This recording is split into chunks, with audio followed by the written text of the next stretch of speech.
Hello everyone and welcome to Gaming FTL. My name is Josh and this is Battle Brothers, now being released on early access on Steam. Let's dive into a new campaign. Let's just go with new campaigners. Is it Compagnas? There we go. Spelt it really poorly there. The idea of Battle Brothers is that it is a turn-based RPG, and the most recent addition since the last time I played it is this RPG kind of procedurally generated world map. If we zoom out, there's a whole world of evil and things and bandits and like magical skeletons to kill, as well as some cities in which you can get jobs. This available contract here is to kill the bandits at the hideout nearby. So let's do that and hire ourselves some guys, and they all have a kind of, I don't know whether it's random, but it's certainly different for almost everyone that you meet, and you can then hire these people for a daily wage as well as an initial hiring fee. So let's just get this guy, because I'm not going to continue with this particular save, so why not get the most expensive person, because it's probably going to be pretty alright. And there's also a ton of amazing weapons that we can get here, and these are the people we've already got. Don't really want to send them out with clubs and sackcloth on their backs, so let's put that on your head. Why did it make a crunching sound? It just kind of crammed it on his head. He has no option in the matter.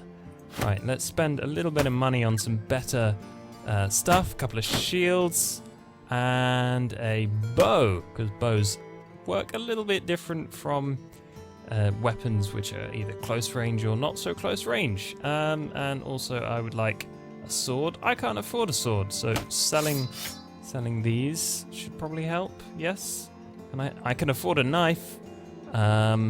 Let's sell that as well. Grab ourselves a sword and then equip these guys. And as you can see here, there's a whole ton of stats, and honestly I don't pay a lot of mind to them. They're all fairly self-explanatory with various defenses, attacks, and then there's a point system for movement and attacking later on that I will show you. You can have a sword and a shield, and you can have a bow. Actually, who's better at attacking ranged? Neither of you. Okay, well, put on that so you don't get murdered, and a hood so you can look cool. I guess you need a quiver of bows? A quiver of bows? What? No, that's not what I meant to say. I meant to say other stuff. We can sell all of this, maybe buy a quiver of arrows. There we are. There you are. Right, now we can go on our mission.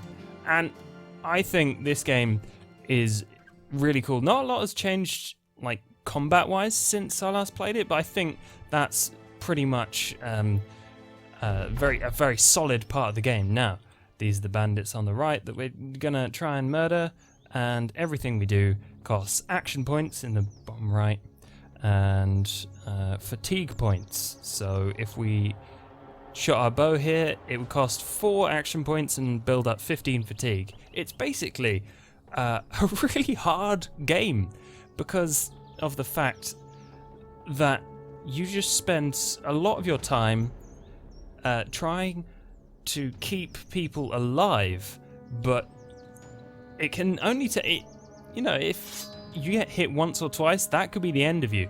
If normally, first off, you have some armor to protect you, and if I press Alt, no, I pressed space by accident. Whoops. Aha! And that was the spear ability. If anyone tries to move into his area of control, which I'll get onto later, but basically, if anyone tries to move into there, then he's going to attack them. That's his special ability. Not everyone does that. For instance, this guy here was moved into range by this bandit thug, who He's just kind of sizing them up. And yeah, as I was saying, armor is these kind of grey bars, the head and the body, and then your health. But there are some things like axes which do not... wait, what is it? No, it's knives. I don't think I've got any. Some knives have an ability that just ignores armor. Yeah, these knives, like this kind of derpy looking fellow over here with the dreads, he has a knife, and knives are bad. Okay?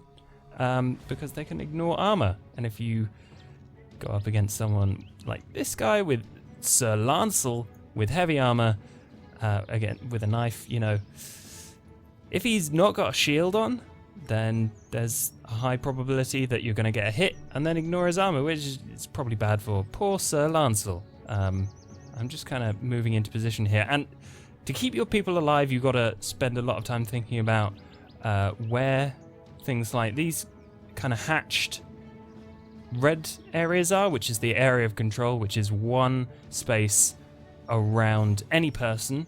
So even your people have it, but it doesn't show up because it's not bad if you go into your friends. If I tried to leave from here, I would probably, this guy here would get a free attack, which is not good. So I'm just gonna put on my shield, which increases my defense. Oh, I didn't think, I thought I had more attack points than that. Okay, never mind. Do we have any ability to... Needs a non-empty quiver of bows. Okay, well you are kind of useless now, aren't you? You don't even have... you don't even have a close combat weapon. Can we just do that? You can beat people to death with your fists. That's probably not going to end well for you, so sorry. Oh! Yeah. First goes armor, then goes your health. So this might not end well because it's... Despite the fact that we're slightly better armed than the enemy, this might not go well for us, just if they get a few lucky hits in. Okay, let's actually try and kill some people with... You don't have particularly great armor, so... Slash you. Okay, 56% chance to hit, which is pretty good overall. And there we go, got rid of some of his armor. That's not ideal, but oh well. Everyone keeps on trying to get into the range of this spearman over here, which is a really bad idea. Because then he can just kill you. What? Did he drop his weapon? Oh, you plonker. I put the quiver of arrows on. Can I drop this on the ground? Let's try that.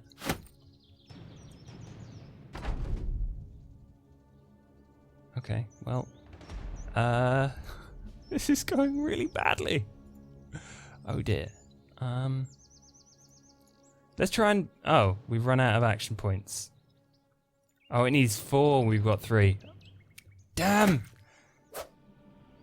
So, we're probably going to end up losing because I'm really, really stupid. But, never mind. At least I got to show you the combat. I think it's really good, but there are a few problems that I have with it. For instance, because it's 2D, but also on a hex, you can occasionally not see behind stuff. It does go transparent if you like click behind it. But for instance, if there was one of these bushes, you wouldn't be able to see that behind there. But you also couldn't like click behind it, so if you didn't have a person selected, you couldn't click behind it. And then you can switch the view like to the opposite directions. This top right thing here, north, south, swaps the view around, but it's still kind of horrible to like find that, you know, if you're going towards over here, for instance, and there was something blocking there and you didn't realize it because it just didn't show you. I don't know, it would be nicer if the transparency happened if you, when you have the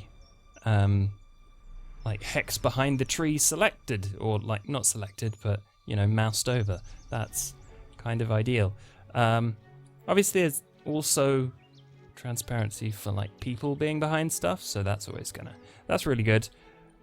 On the other hand, like, the game is tough. The game is not easy, and it takes a little while to figure out why you're not hitting people, why you keep on getting defeated. Like, on normal mode, I tried to start up a few campaigns, and like everyone died, like on the first or second mission, almost always, because I was just really bad at the game. And you just have to figure out what abilities weapons have, and you know what kind of armor other people have. Let's try and get rid of you. No? Okay, fine. Can I kill either of you? 66%. Yes. There's also a morale kind of system. So if these two saw their buddy get decapitated, actually decapitation is a real thing, and he didn't get decapitated because otherwise you'd see his head bounce along the floor. He didn't get decapitated, but these two saw their friend kind of get murdered, which isn't great for morale, surprisingly. Let's try and beat the snot out of this kid. Oh, I got him! I actually hit him. You're doing all the dodging. Well done. Oh, no. Well, our bowman is, well, their bowman's doing some serious damage. Come on! There we are. Yes. Eventually, when things are going really badly, they will attempt to run away, and even your people will attempt to run away. But if you see bottom left here, morale is steady, which I believe is just normal. I don't know. But then it either goes down depending on how well the fight around them is going. You could be losing all the way up here, but as long as you're doing well down here, the people in this area won't be too bothered by it. Can we please murder this person? Thank you. Oh, got him. Oh, and again, yes. I don't even know what happens there. Some things just are really hard to figure out. Uh-oh. Well, he ran away.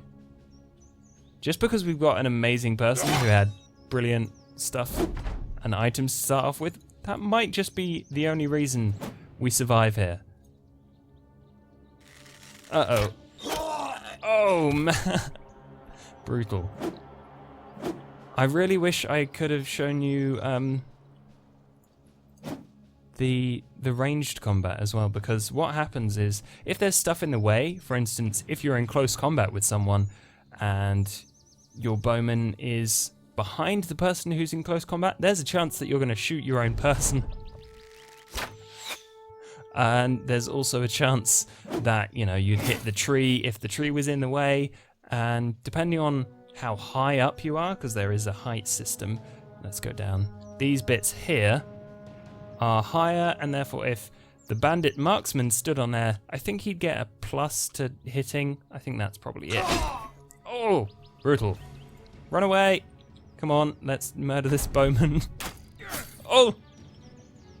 Good thing you've got half decent armor.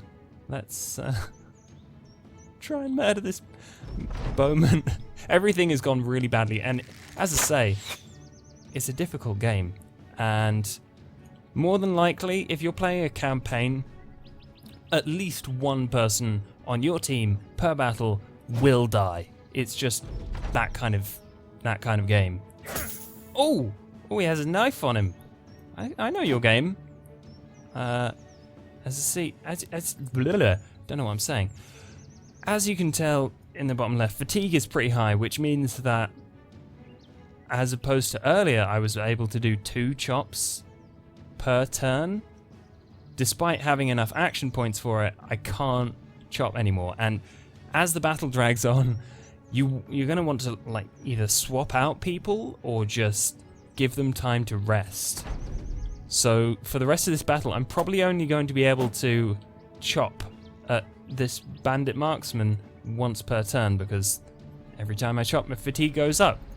But every turn, the fatigue does go down a little. I don't really know like the numbers of it, or like, how much it happens, or why, like what numbers control that. But it's an RPG. There's probably a number somewhere that controls how well you're doing.